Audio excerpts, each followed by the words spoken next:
What's up, y'all? Welcome to SnailMail. SnailMail. Thank you. Are we still doing this? Yeah, of course. Okay. This is Friday's episode here on the SnailTrail4x4 Podcast, where we sit down and listen to your guys' feedback. So all that stuff that you guys are like, man, these guys suck. Snail Trail doesn't know what they're talking about. Jimmy's too short to be on a podcast. You know, all that kind of stuff. It comes right through here, and we love listening to it all. So, oh, hey, why are you looking at me like that? How does being vertically challenged or too tall in some cases affect your podcast ability? Because, you know, we have to keep shorter coax cables for you. For the microphones, we have to have the camera pointed downwards more.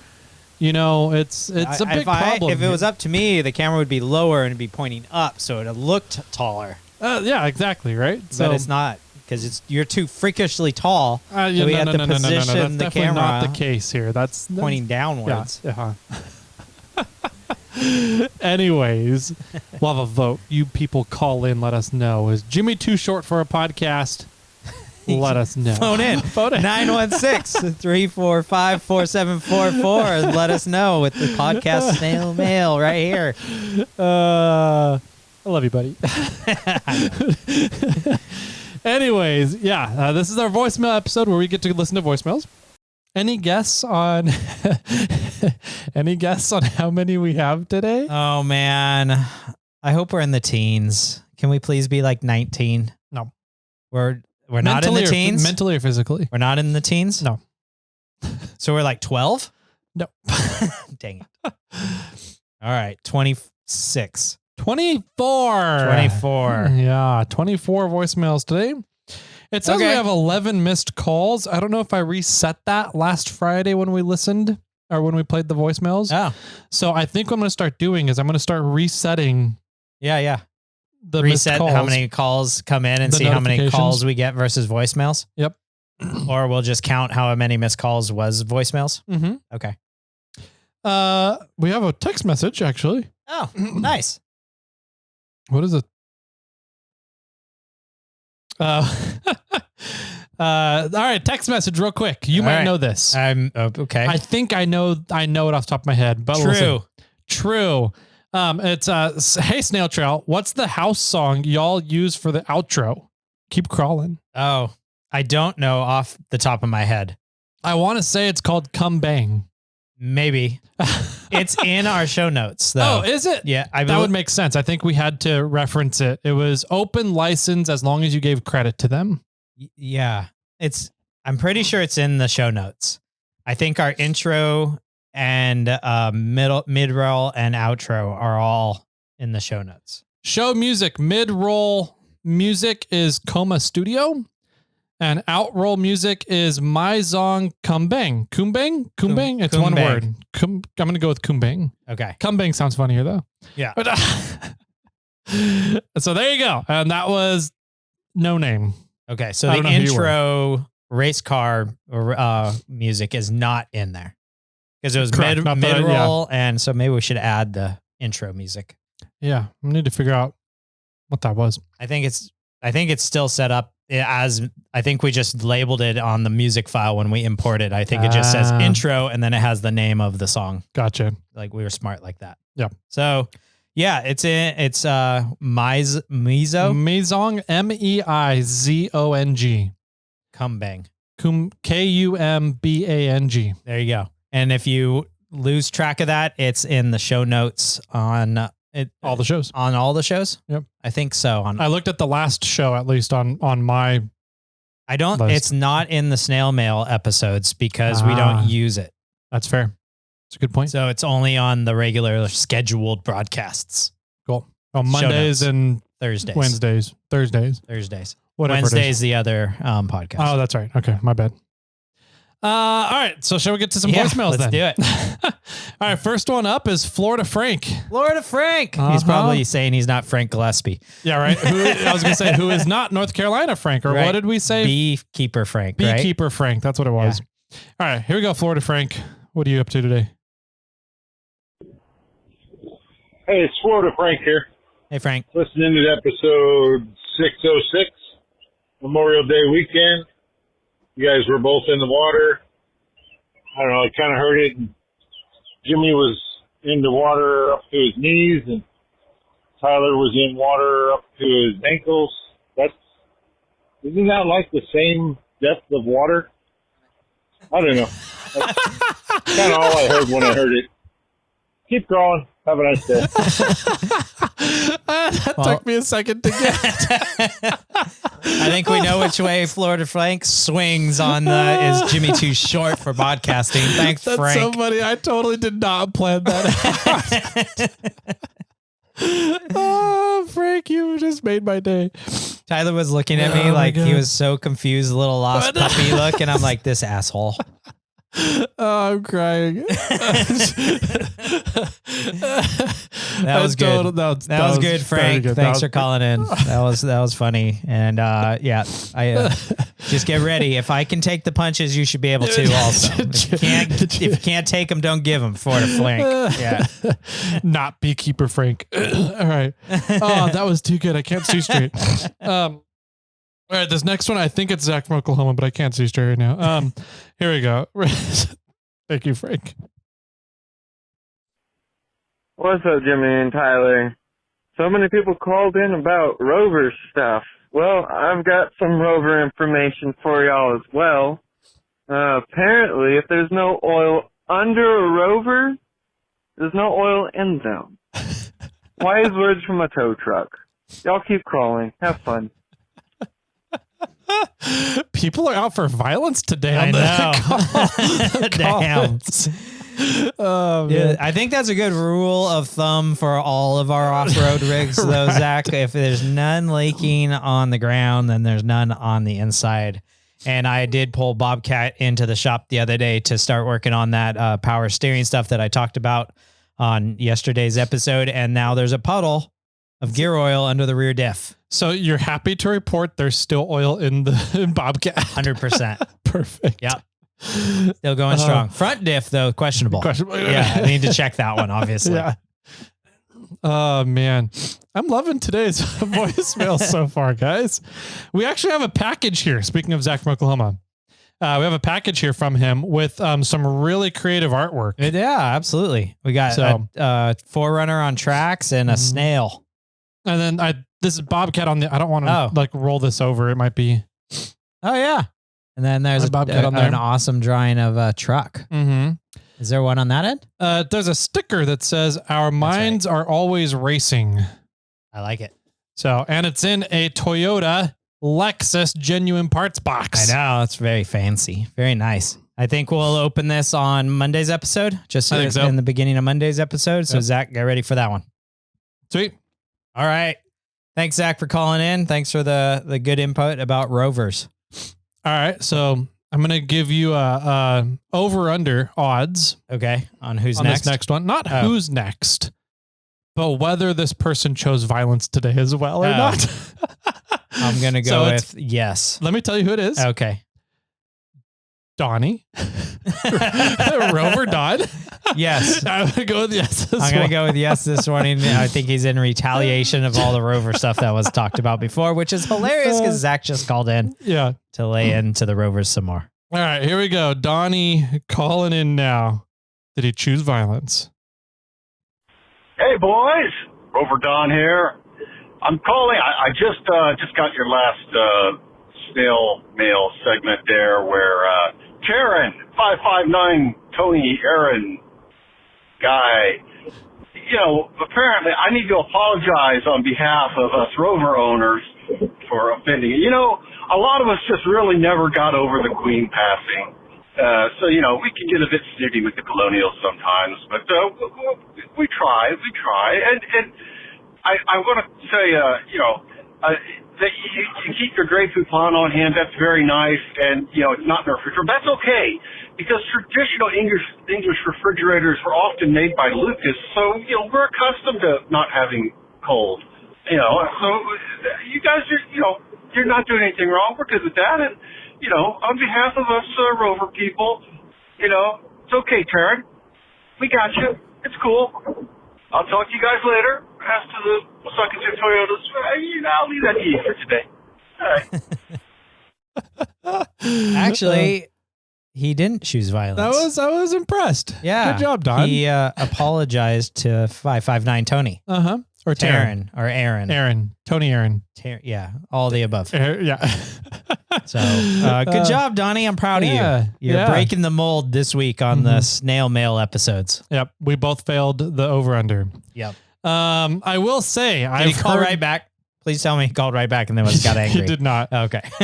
I will say I'm pretty sure I've read a rumor somewhere that Rover owners, since their refrigeration is so antiquated. That's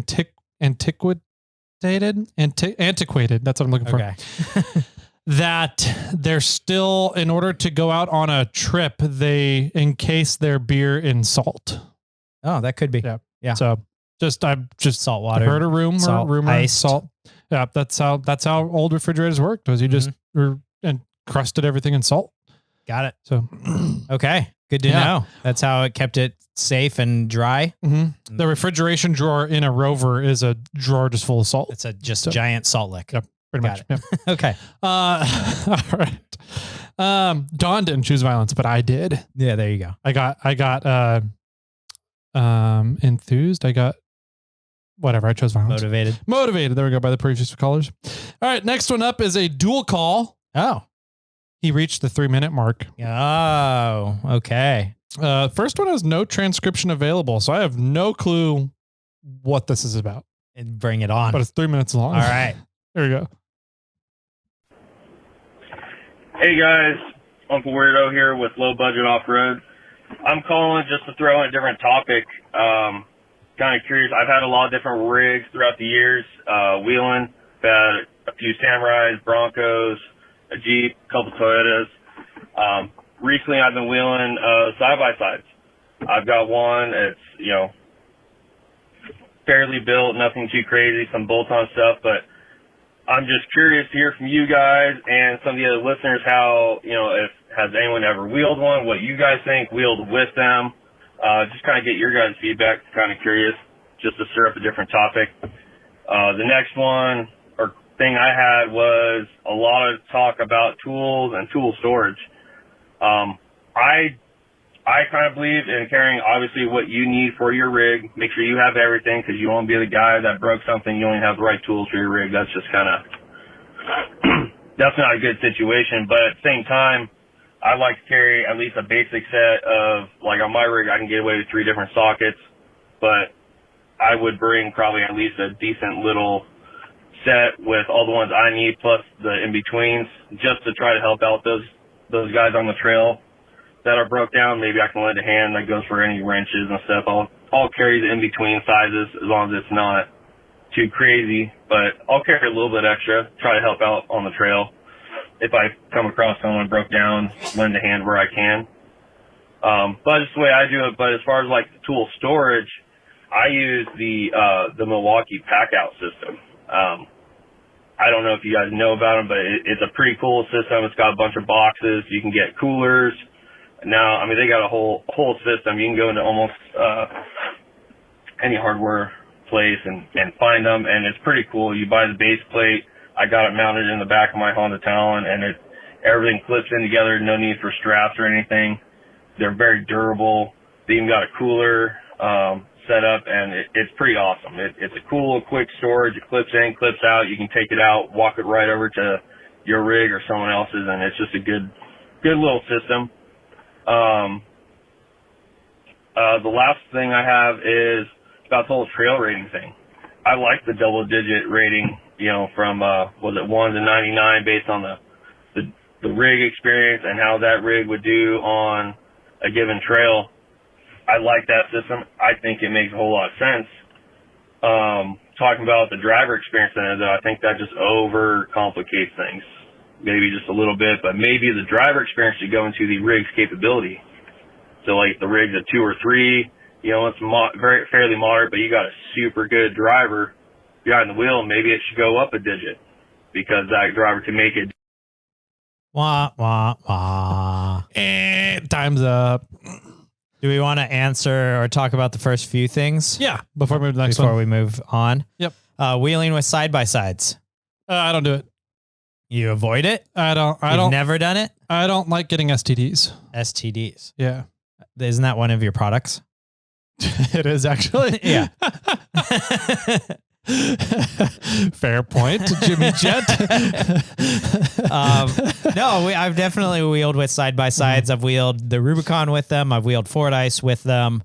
The issue with side-by-sides, for the most part, or at least my opinion, is they need to go fast, and they don't like to go slow. And crawlers don't go fast, and they pretty much have to go slow. Yeah. So there's a lot of waiting time for them because they can zoom down the trail. They're so capable. They can zoom down the trail, and then they have to like sit and relax and wait in the shade until I catch back up to them. Mm-hmm. And then when a serious obstacle happens, they don't have the gearing to attempt the obstacle. So they just have to hit it with speed. I've done Winch Hill 1. I went up Winch Hill 1 on Ford Ice, and then I had a side-by-side behind me go up Winch Hill 1, and they pretty much just had to gun it to go up the hill because their clutch was slipping or something was happening. They didn't have the torque to turn the tires when they're like wedged up and all that. So they had to just pop it and hope they made it. Yeah. So it's just a different type of wheeling. Mm-hmm. And you each have to be patient for each other to make it work. And I would just go to say that if you are driving the side-by-side, like he said Local Weirdo? Yeah, that was his name. Uncle Weirdo. Uncle Weirdo. Low budget off-road. Low budget off-road. Got it. Yeah, I think the thing is when you can go so fast and you can do a lot of obstacles very quickly, just be conscious of keeping the trail, maintaining the trail, and don't destroy the trail because you can go fast. I mean, I think we both have been out on the Rubicon and had side-by-sides create their own bypass because there was too many people bunched up at an obstacle and they wanted to go on. Yeah. And they just went way off trail to go around those people because they didn't want to wait. So I know that I believe you're not that type of person because you come from a crawling background, but just, you still have to respect the trail. Yeah, respect the trail. The main thing that I don't know if you want to talk about off-roading, the differences between side-by-sides is that the best analogy I've heard about side-by-sides is that they go rock crawling like skipping stones across a lake. Sure. They're kind of, our goal with our rock crawlers, Jimmy and mine, is high clearance, right? We're trying not to have our chassis, our skid plates, our suspension components touch anything. It's just our tires. Right. High clearance articulation. High clearance and articulation, right? And traction. Whereas side-by-sides, they almost like to hit things with speed, and they're all flat-bellied. And so the goal is almost just slide across rocks. Sure. And so that's how they wheel differently, which I think is fine. I think it puts a lot of stress on the side-by-side of the vehicle. Luckily, they're way, way lighter weight than crawlers. So they don't have that extra abuse of the weight for what they do. But I just don't like that wheeling style. I don't like the style of hit the skinny pedal to send it and hope you maintain the right line and nothing goes bad. Sure. So it's not my cup of tea. With that being said, I haven't tried to rock crawl in a side-by-side yet, so I don't know for sure if I would like it or not. But from what I did in Moab this year, that kind of wheeling is just not my style. That's kind of how you have to wheel in Moab a lot of places, and it's not my cup of tea. So, sure. Yeah, I get it. Tool storage. Yep. I think we're all on the same page there. I think that what you're doing sounds great. We all know the Milwaukee pack out system. I think they're really cool. I just am not, I'm not a red carrier. So I don't have that. I know I'm using Flex at the moment, and I know they make their own system, but I don't even have that as well. So it sounds like a good idea. I think the Milwaukee pack outs, like tools and parts, and their accessory kits are really good. And I think that if you can incorporate it into your setup, I think it's a great thing to have. Yeah. My big issue with the Milwaukee pack out systems, I think that they're super versatile for people that want to use that system. It's an awesome system. I just don't like hard shell things. Sure. when packaging for off-roading. Yeah. There's a chance for anytime you have a hard item for it to become a projectile at some point. Whereas soft case items are less likely to become a deadly projectile. There's still potential for them to become deadly projectiles as well, though, and cause injury. But the big thing is that with soft case stuff, they fill in all the little gaps. Yes. That extra space just gonna bring that up. way better than hard case stuff. Your hard case stuff, if you have a bunch of hard case things, it keeps things well organized and you can pull them out kind of pretty well and it keeps things inside them pretty well protected. But you end up with all these tiny little gaps everywhere. And so you can be more efficient with your space with soft gear. And that's the only reason why I haven't gone with hard case stuff. Got it. Yeah. Cool. All right, let's finish his message. All right. I called back here. Talking about trail ratings. Trail ratings. That's where we're at. Hey guys, Uncle Weirdo again. Low budget off road. Got cut off right there. Just want to finish my last thought on the trail rating. I was just ending off with the driver experience and how I think that could definitely make it a little bit more complicated. I don't know how you'd add that in there, but an idea would be maybe making the driver experience part of the rig's capability. So if you got a 2 or 3 rig, maybe bump it up to a 3 or 4, because that really capable driver can make the rig do more than it's probably capable of, and maybe add that in there, so if it was me driving, not a capable driver, it would be like a 29 or something like that. But for someone that's super capable, maybe it's something higher with I don't know, change the rating scale a little bit. But just some food for thought, adding the driver's capability and experience into the rig's capability would be kind of a cool idea. But curious to see what you guys think about that. Keep crawling. Yeah. Absolutely. I think it could be done. I wonder if you could do... That part there is where the rating system becomes subjective, though. Yeah. Right. So I think the goal of a rating system is to have it as objective as possible. But I mean, case in point, like I went into Barrett Lake with Randy Slauson in his little first gen Tacoma. Right. And there's no way in hell I would ever take that truck personally into Barrett Lake. And he does it just fine. Right. Not only that, but he runs laps around people on Barrett Lake on that trail in that Tacoma. It's really impressive. So yeah, if you have a good driver, you can absolutely take lower equipped vehicles into a lot of places. Mm-hmm. How do you make that as little subjectivity as possible, though? Yeah, I don't know. I don't have the answer for that right now. I was thinking that maybe we could do the vehicle rating 1 through 5 and driver rating 1 through 5, and they're just combined. So if you have a level 3 vehicle and you're a level 3 driver, that's a 6. Yeah. But I think that raising it only like 1 point would be better to some extent. Like if you're a good driver or if you're an experienced driver, you gain 1 extra point or something. Yeah. I did throw up a question on the SnailTrail4x4 Facebook page about what would be a level, from what would change somebody from level 0 to level 1. Mm-hmm. If level 0 is stock, what would make them a level 1? And I got a bunch of sarcastic answers, which of course, leave it to a social atmosphere. But I got a few people answered seriously, and pretty much I think everybody was on somewhat the same page I was, which is just oversized tires.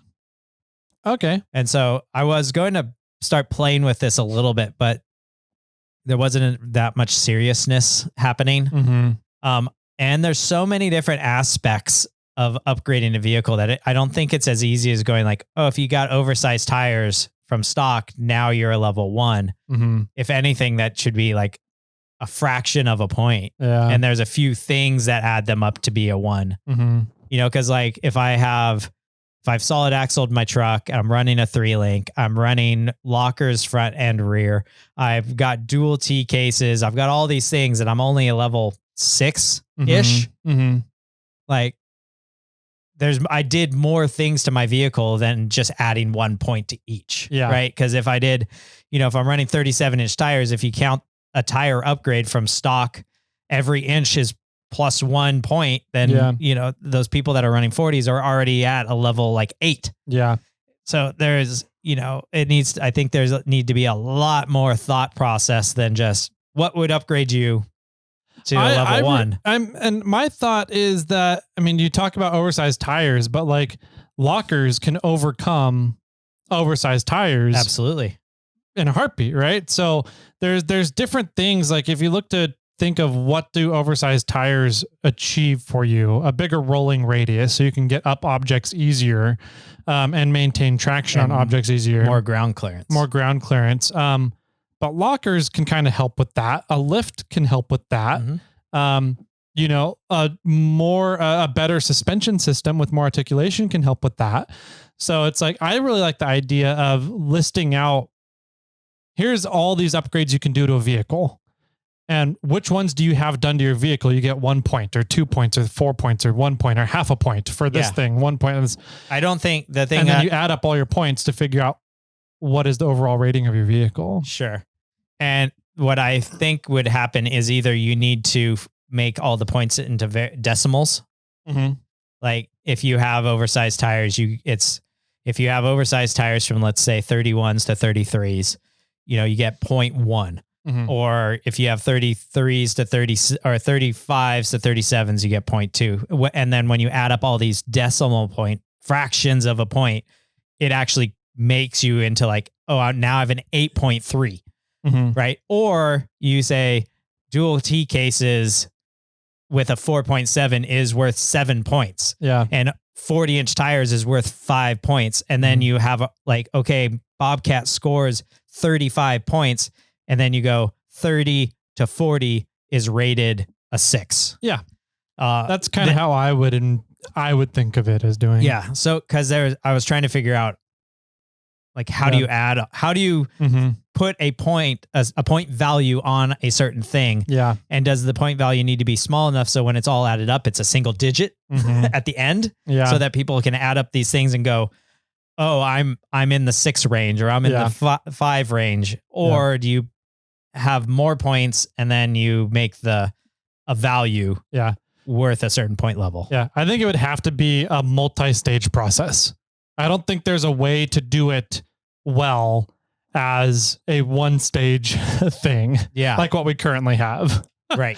So yeah, I'm leaning now, since we're talking about it, to giving more points and then having like your final score being well over 10. Mm-hmm. And then you find what range you're in, and then that range has a point value. Yeah. Because there's so many different ways to do this. Yep.